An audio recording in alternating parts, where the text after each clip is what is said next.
Hello students, welcome back. How are you? I hope you are fine. आज हम lesson 2 part 1 Evelyn Glennie listens the sound without hearing. इस part पे इस lesson की summary read करेंगे। Lesson हम read कर चुके हैं, आपने किया होगा, आपको लेसन समझ में आ गया होगा कि वो स्टोरी किसके बारे में है, क्या हमें स्टोरी में बताया गया है। तो उसी के माध्यम से आज हम अपनी समरी रीड करेंगे। Let's start. This chapter tells about the life story of a Scottish girl named Evelyn Glennie. This chapter मतलब ये जो लेसन है, ये जो अध्याय है, ये जो पाठ है, टेल्स बताता है अबाउट द लाइफ, जीवन के बारे में, स्टोरी कहानी, जो उसके जीवन की कहानी है, ऑफ ए स्कॉटिश गर्ल, एक स्कॉटिश लड़की की, स्कॉटिश जगह का नाम है नेम्ड एवलिन गैलेनी, जिसका नाम क्या है, एवलिन गैलेनी। ये लेसन, इस लेसन में आपको एक स्कॉटिश लड़की एवलिन गैलेनी के जीवन की कहानी के बारे में बताया जाता है। When she was 8 years old, जब वो 8 साल की थी, it was noticed, ये बात नोटिस की गई, इस बात पर ध्यान दिया गया, for the first time, पहली बार, that she had lost her hearing capacity to some extent. Some extent मतलब कुछ स्तर तक, कुछ लेवल तक, कुछ हद तक। जब वो 8 साल की थी तो इस बात पर ध्यान दिया गया कि जो उसकी सुनने की शक्ति थी वो कुछ स्तर तक, कुछ हद तक कम हो चुकी थी, वो खो चुकी थी। बट परंतु when she was of 11, जब वो 11 वर्ष की थी, the case of her deafness was confirmed, तब उसका जो बहरेपन का जो केस था, बहरेपन की जो बात थी, वो confirm मतलब पक्का हो गई थी कि अब उसे बिल्कुल भी सुनाई नहीं दिया देता। she was totally deaf, वो पूर्ण रूप से बहरी हो चुकी थी। But she did not give up to it, लेकिन उसने कभी हार नहीं मानी। She was determined to lead a normal life, normal life मतलब आम जीवन, जैसा कि दूसरे जो सुनने वाले लोग हैं वो अपनी जिंदगी जीते हैं, ऐसे ही उसने भी निश्चय किया कि वो भी अपना जीवन आम लोगों की तरह जिएगी। इसके लिए उसकी जो निश्चय उसने बना लिया था कि मैं अपाहिज, जो अपंग है सारी रूप से, उन लोगों की तरह नहीं रहूंगी, बल्कि आम लोगों की तरह अपनी जिंदगी बिताऊंगी। She learned music, उसने म्यूजिक, संगीत सीखा। A famous percussionist known for their helped her along in the learning of music, एक जो प्रसिद्ध तबला वादक रॉन फॉरवेस थे, उन्होंने उसकी संगीत सीखने में एवलिन की बहुत ही मदद की थी, बहुत ही हेल्प की थी। उसके जो दूसरे टीचर्स थे उन्होंने उसे इग्नोर कर दिया था, उसे निरुत्साहित कर दिया था कि तुम म्यूजिक नहीं सीख सकते, लेकिन जो परक्यूशनिस्ट रॉन फॉरवेस थे, जो तबला वादक रॉन फॉरवेस थे, उन्होंने उसकी योग्यता को पहचाना और उसकी बहुत हेल्प की म्यूजिक सीखने की। She practiced hard and got success in listening the music through other organs of her body because she cannot hear through her ears.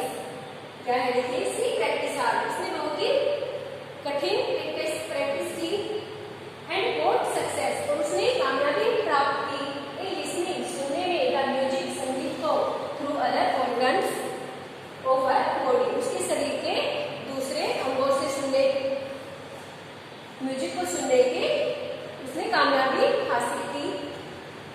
Because क्योंकि she can not hear through her ears, क्योंकि वो अपने कानों से नहीं सुन सकती थी, इसलिए उसने बहुत मेहनत से, कठिन परिश्रम से, अपने दूसरे ऑर्गन से सुनने की उसने कामयाबी हासिल की।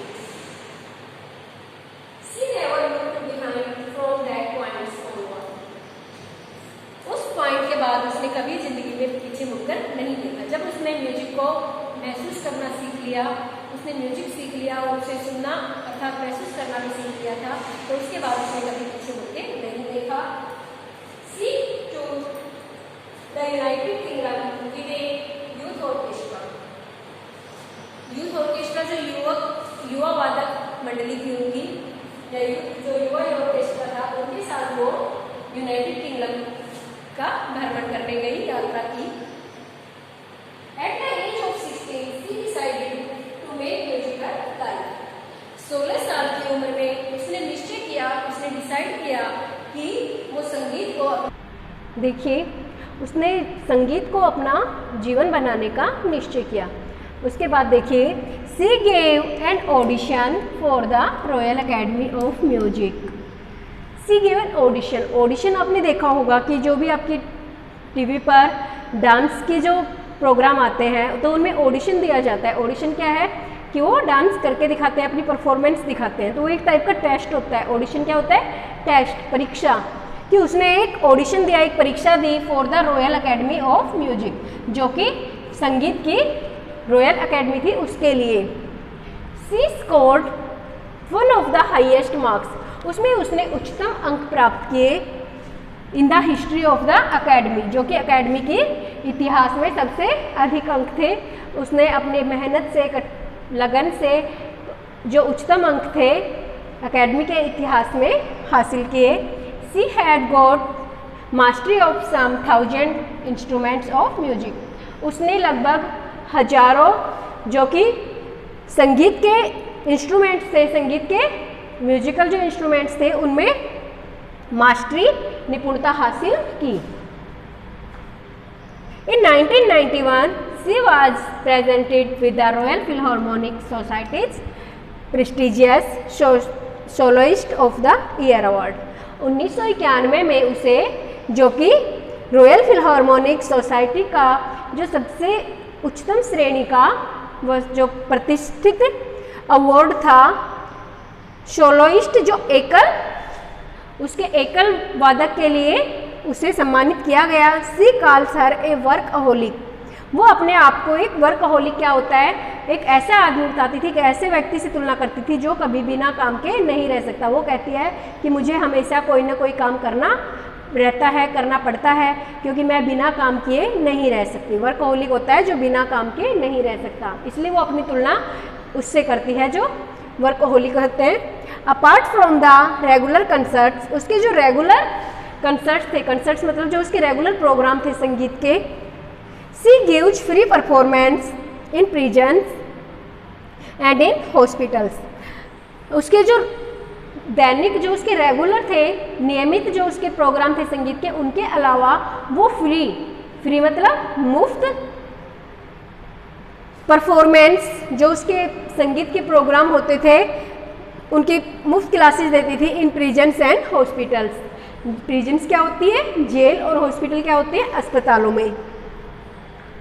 She also give high priority to classes for young musician. Musicians क्या होते हैं? संगीतज्ञ। जो यंग, जो युवा संगीतज्ञ थे, उनकी क्लासेस को वो ज़्यादा अहमियत देती थी। She is a shining inspiration for the deaf children. Inspiration क्या होती है? प्रेरणा।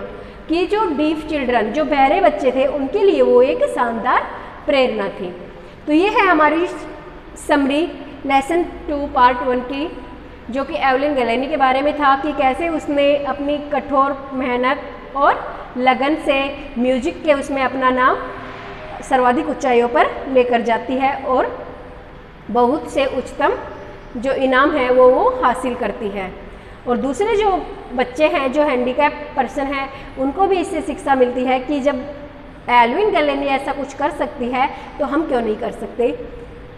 तो इस समरी को आप रीड कीजिए, लर्न कीजिए और नोटबुक्स में कंप्लीट कीजिए। Thanks, have a nice day.